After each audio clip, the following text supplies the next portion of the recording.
Hello, today we are working on assignment 5.1. Our physical education department wants to know if providing a single 15-minute individual coaching session with an expert bowler would enhance student bowling scores.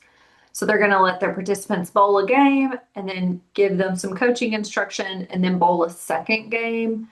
And we're going to look at the differences in their pre and post games. The way that we're going to do this is hopefully a paired t-test if all of our assumptions are met. The first thing that we need to do is check to make sure that this data follows a normal curve. And in order to do that, we're first going to get the difference between the two pre and post.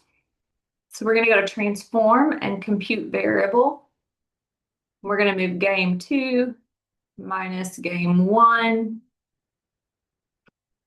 And we're going to call this diff and hit OK. And you'll see we have a new column of data that looks at the differences between the two scores.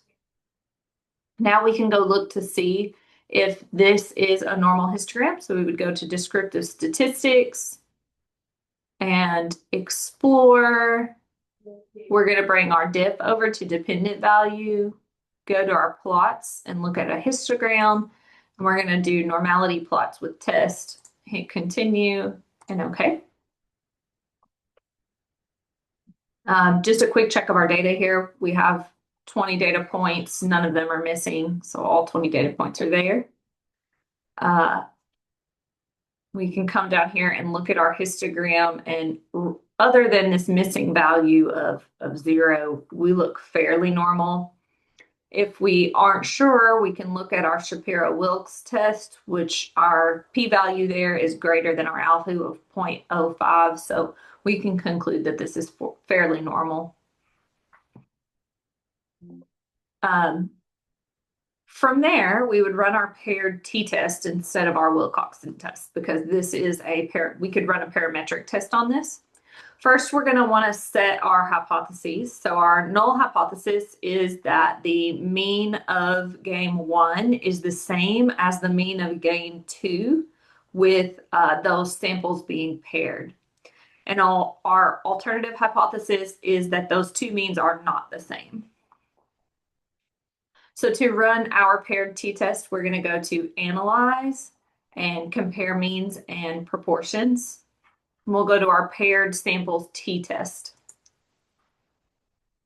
We're not moving over our difference value. We're instead going to move over game 1 as variable 1 and game 2 as variable 2. They're the two values we're looking at the difference of.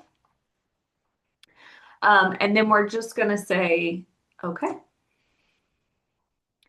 And this SPSS calculates our paired samples test for us.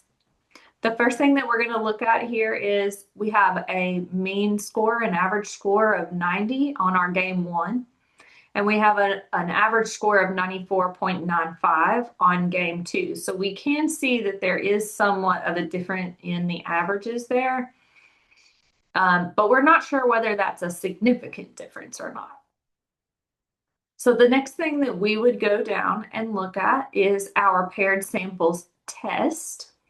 Our difference in means is a negative 4.950. We have a standard deviation of 13.137. Our test value, our test statistic, is negative 1.685 with 19 degrees of freedom. And if we look over at our two-sided p-value, we can see that it is 0.108. In this case, with an alpha of 0.05, we would fail to reject our null hypothesis, meaning that there is no significant difference between the two averages. And also in that case, we likely would not compute an effect size since there is no significant difference. However, for this assignment, we can go ahead and look at what effect size would be. And we're going to do that by completing the percent change formula, which takes mean 2, subtracts mean 1, divides that by mean 1, and then multiplies it times 100, which would give us a percent change of 5.5. And this is how we would run a paired samples t-test on this set of data.